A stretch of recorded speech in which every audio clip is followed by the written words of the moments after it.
Jérémie,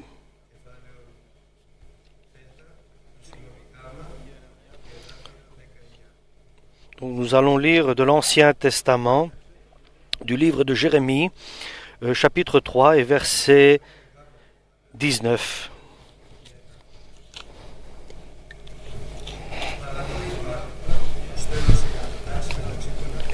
Ils sont dehors.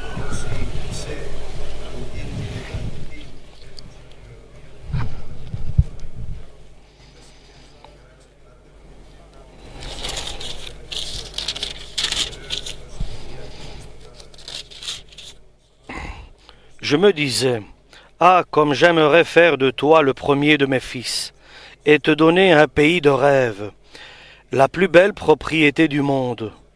Je pensais, tu m'appelleras mon père, tu ne te détourneras plus de moi, mais vous m'avez été infidèles, gens d'Israël, comme une femme infidèle à son mari.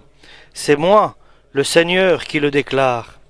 On entend des voix sur les hauteurs, ce sont les gens d'Israël, qui pleurent et qui supplient, car ils ont fait fausse route.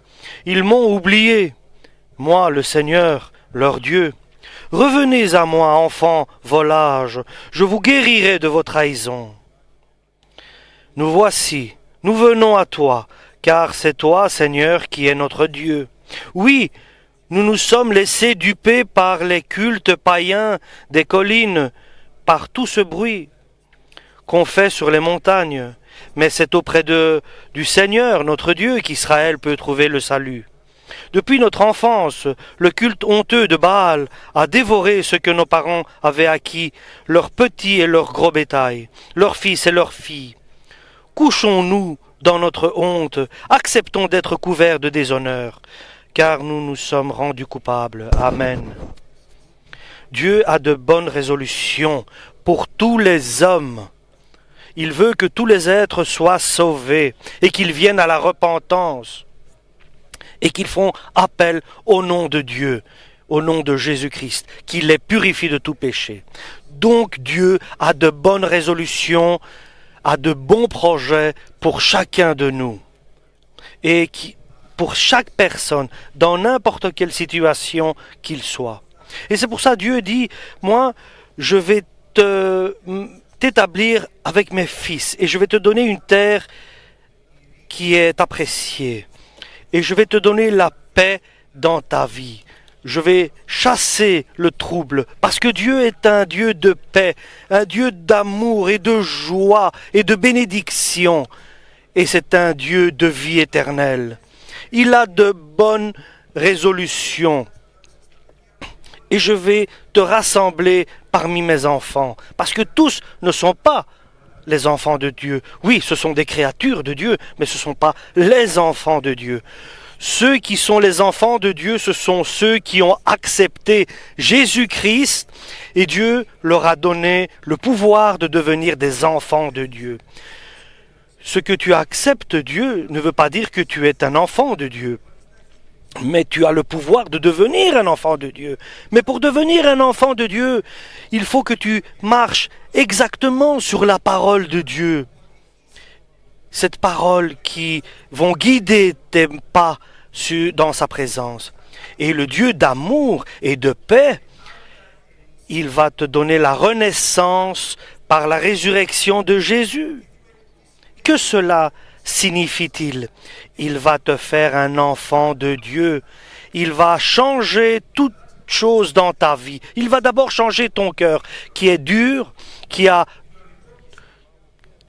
est hésitante, qui a deux volontés ou qui ne sait pas pardonner et qui ne sait pas comprendre l'amour de Dieu et la parole de Dieu et la présence de Dieu et la force de Dieu et l'évangile, la bonne nouvelle de l'évangile. Et c'est le plus important.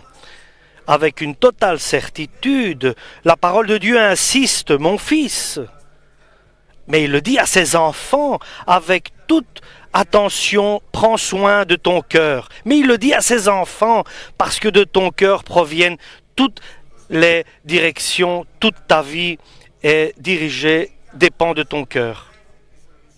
Mais ce n'est pas ton cœur qui va diriger ta vie, mais toi, tu vas diriger ton cœur pour qu'il soit et qu'il te dirige dans la vie.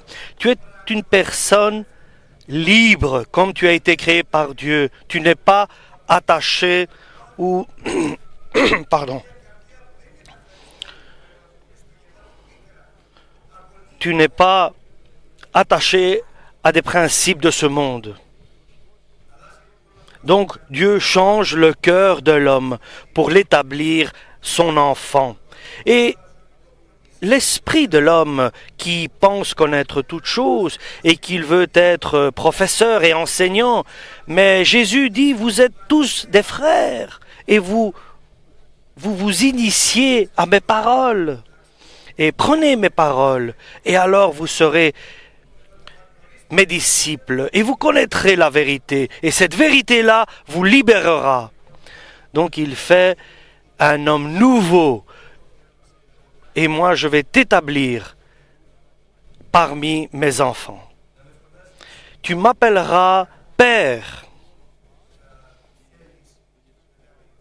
et tu désireras me suivre.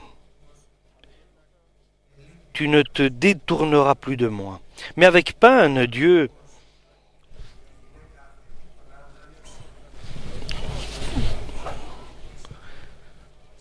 et comme une femme est infidèle à son mari, c'est ainsi que vous m'avez été infidèle, dit Dieu. Ça, c'est le problème de l'homme. Devant cette étendue d'amour de Dieu et ses promesses de Dieu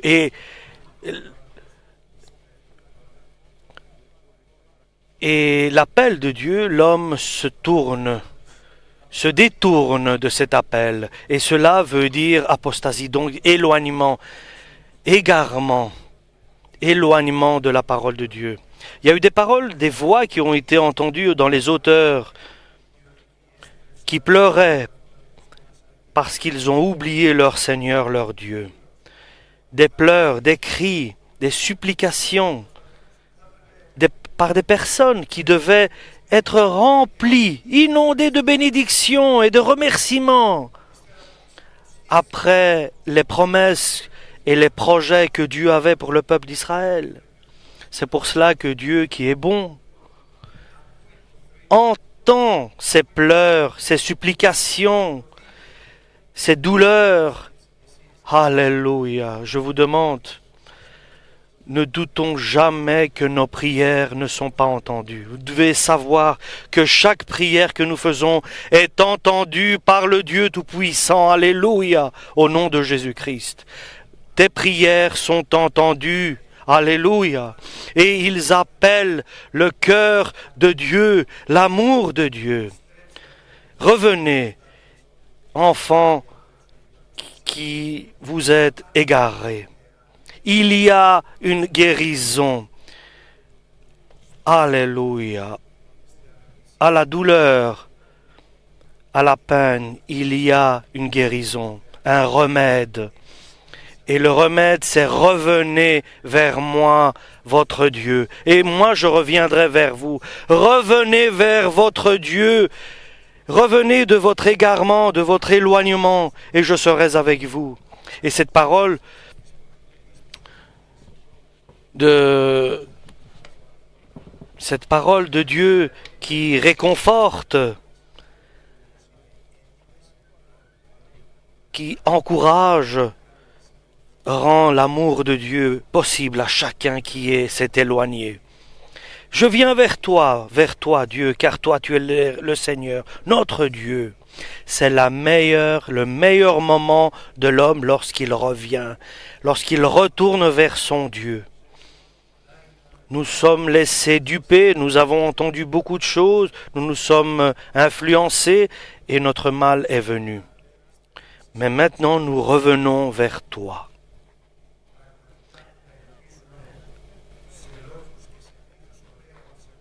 Croire à des collines et à des cultes païens n'avait aucun résultat. Simplement, à toi, Seigneur, il y a le salut. Le salut peut se trouver que chez toi, que en toi. Il n'y a pas de doute que le salut existe. Il existe le salut. Il y a la solution. Il y a la porte qui s'ouvre dans le désespoir. Il y a la joie dans la peine, dans la douleur. Alléluia. Mais seulement dans la présence de notre Seigneur Jésus-Christ. Seulement dans la parole de Dieu et dans la voix du Saint-Esprit, selon qu'il est écrit, repentez-vous et que chacun soit baptisé au nom du Père, du Fils et du Saint-Esprit. Alléluia. Et Dieu, puisqu'il va vous donner la renaissance, il va vous donner aussi le Saint-Esprit. Il va vous baptiser du Saint-Esprit. Alléluia. Il va vous donner la force du Saint-Esprit. Le retour vers Dieu a une confession. Une confession et revenir, ça veut dire se rabaisser aussi devant Dieu. Le culte honteux de Baal nous a dévorés. Alléluia, c'est ce que nous dit la parole. Nous vivons dans la honte et dans l'éloignement de la parole de Dieu. Parce que seulement dans la présence de Dieu, il y a la grâce et la bonté et le pardon et la gloire. En dehors et loin, il y a la honte.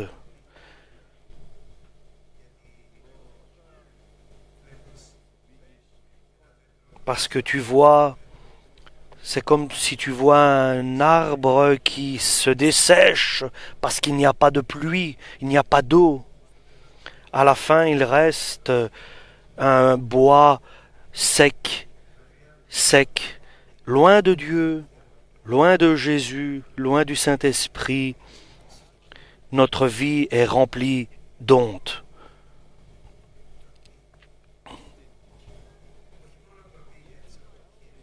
Et pas une honte à cause de nos échecs, mais à cause de notre vie.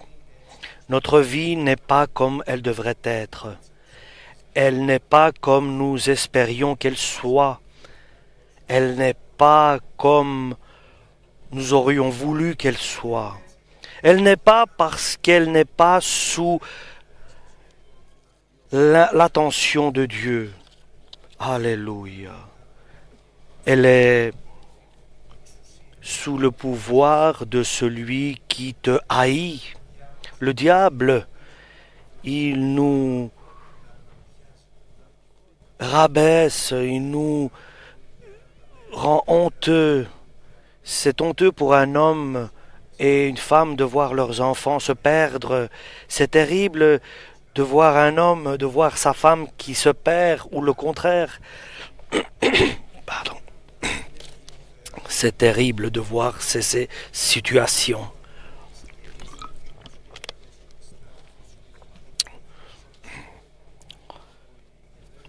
C'est pour cela, chers frères et sœurs, la lumière est venue dans le monde, mais les gens ont préféré l'obscurité parce que leurs œuvres étaient pas justes devant Dieu. Mais en Dieu, il n'y a aucune obscurité. Mais devant Dieu, tout est clair, tout est visible, tout est nu devant Dieu. Il n'y a rien de caché devant Dieu.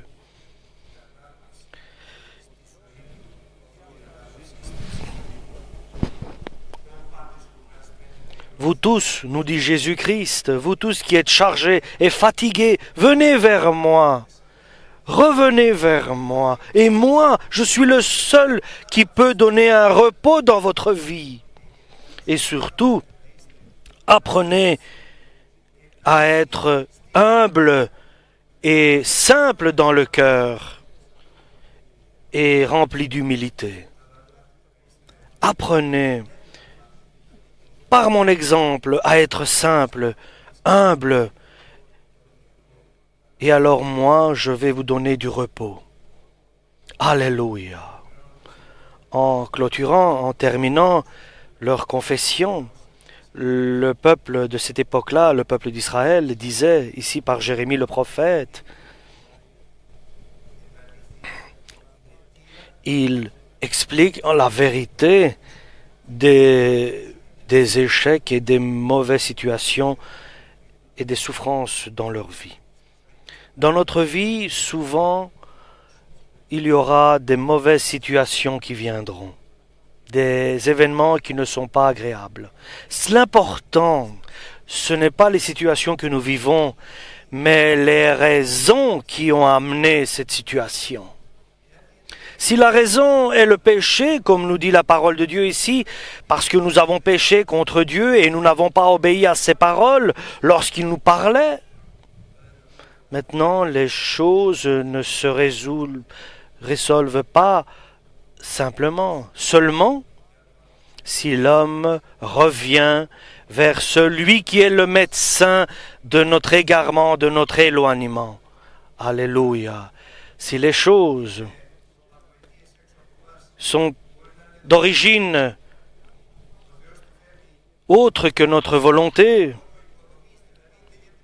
ou bien parce qu'il doit nous apprendre, nous éduquer, nous enseigner, ou bien il doit nous donner beaucoup de fruits, ou bien parce qu'il nous aime et il veut nous protéger de quelque chose de pire, alors les résultats seront très bons.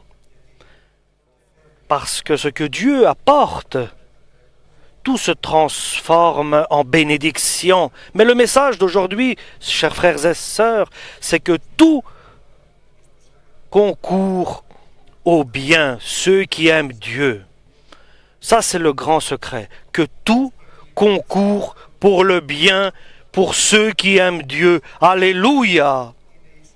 Parce que ça, c'est une parole très importante de notre Seigneur Jésus-Christ, qui est écrit et qui dirige l'homme et qui guide l'homme de bénédiction en bénédiction et de grâce en grâce. Nous savons, il est écrit dans l'épître l'apôtre Paul aux Romains, au chapitre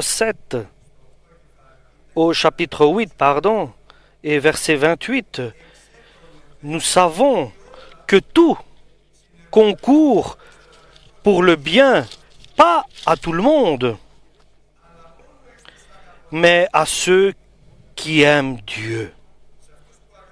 Ceux qui aiment Dieu et qui sont appelés, invités, selon la volonté de Dieu pour être bénis, Dieu a de bonnes résolutions. Donc à ceux qui aiment Dieu et qui ont été appelés, qui ont accepté l'invitation de Dieu et l'appel de Dieu, donc seulement à eux, tout concourt pour le bien, pour leur bien. Donc, indispensable, une situation aujourd'hui, devant ces jours que nous traversons difficiles, notre patrie et nos compatriotes, nos frères et nos proches parents, il y a une guérison de la situation actuelle. C'est que Dieu transforme la malédiction en bénédiction, qu'il transforme le mal en bien, qu'il transforme le problème en une gloire. Alléluia. Cela peut arriver seulement si nous acceptons l'appel de Dieu, l'invitation de Dieu, en confessant qu'il a de bonnes résolutions pour chacun de nous et que nous exprimons notre amour. Celui qui a mes commandements et qui les garde, c'est celui qui m'aime et qui exprime son amour vers moi. Parce que nous n'avons pas écouté ta voix, c'est pour cela que nous vivons dans la honte et dans la déception. Ce sont de belles paroles, mais ne suffisent pas. Ces paroles ne suffisent pas à amener Dieu à la place du médecin du corps et de l'esprit. C'est pour cela que Dieu vient et leur donne plus de révélation, plus d'explication. J'entends des paroles de retour, des paroles de repentance. Ce qui est important, ce n'est pas de confesser ton péché, mais de l'abandonner, de la laisser, de la chasser. Ce n'est pas seulement de dire, mais ce qui est important, c'est de faire, de mettre en pratique. Si tes paroles te dirigent vers le retour, si tu reviens vers ton Dieu, donc prends soin de revenir vers moi et seulement vers moi. Alléluia. Pas revenir en disant j'ai fait une faute, mais revenir vers Dieu, dire j'ai péché et j'ai fait le mal devant toi. Alléluia. Et le retour vers Dieu doit être suivi pas seulement de repentance, mais aussi d'œuvres dignes de repentance. Si tu rejettes ce qui était pour moi une abomination, alors tu seras béni. Si tu reviens, viens vers moi. Un bon pas, un bon acte. Mais si tu reviens et tu chasses et tu rejettes toutes ces abominations que tu vénérais, ces abominations de ta vie, parce que tu viens vers moi, mais comment viens-tu vers moi? Si tu viens vers moi rempli de tes abominations qui t'ont amené à cette situation, tu n'auras pas le résultat escompté. Tu auras une espérance, mais tu n'auras pas de résultat escompté. Si tu te repens, si tu reviens vers moi, il est bon, mais comment reviens-tu vers moi? Rejette, condamne toutes ces choses qui étaient une abomination devant moi. Et seulement alors, tu pourras appeler le nom de Dieu avec vérité, avec jugement et avec justice. Il n'est pas possible, comme tu es, sans t'être confessé, sans avoir abandonné tes abominations, lesquelles ont souillé ta vie, ont sali ta vie, venir vers Dieu avec une vérité, avec droiture et sincérité et justice. Mais, si cela arrive dans ta vie, alors et les nations seront bénies par ton agissement, par ton acte. Et pas seulement ça, mais tout le monde seront bénis. Alors tu verras le grand changement que fera Dieu, pas seulement dans ta vie, dans ta famille proche ou dans ton alentour, mais aussi cela agira comme Dieu l'a dit. Vous êtes la lumière du monde et vous êtes le sel du monde. Alors tu seras vraiment béni de Dieu et tu ressembleras comme l'arbre qui est devant un ruisseau, à côté d'un ruisseau, d'un fleuve, d'un cours d'eau, parce que viendra la sécheresse, mais cet arbre ne la sentira pas, cette sécheresse. Et tout ira bien pour toi. Et nous savons qu'autour de nous, il y a des impasses, mais l'homme qui est planté près des cours d'eau recevra la bénédiction de Dieu. Le mal viendra, mais il ne le touchera pas. Il ne pourra pas le toucher. Il aura aussi une fertilité. Et tout ce qu'il décidera, Dieu le fera réussir. Il y a le temps mauvais aujourd'hui, mais il y a le temps de la grande bénédiction, aujourd'hui aussi. Et tout dépend du parcours de chacun. Si tu reviens, il est indispensable et prends soin de revenir vers Jésus-Christ. Et pour que tu sois accepté de Jésus, tâche de rejeter et d'enlever toutes ces abominations qui souillent ta vie.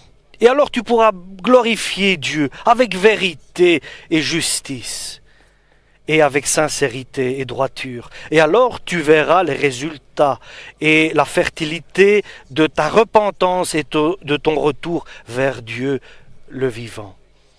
Tout concourt vers le bien pour tous ceux qui aiment Dieu. Alléluia!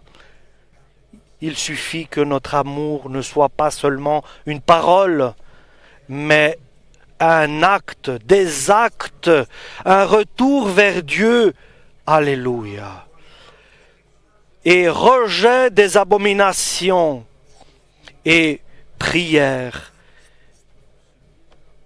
qui plaît à Dieu, qui est accepté par Dieu, qui est agréé par Dieu, et les résultats seront merveilleux. Alléluia! Parce que nous avons un Dieu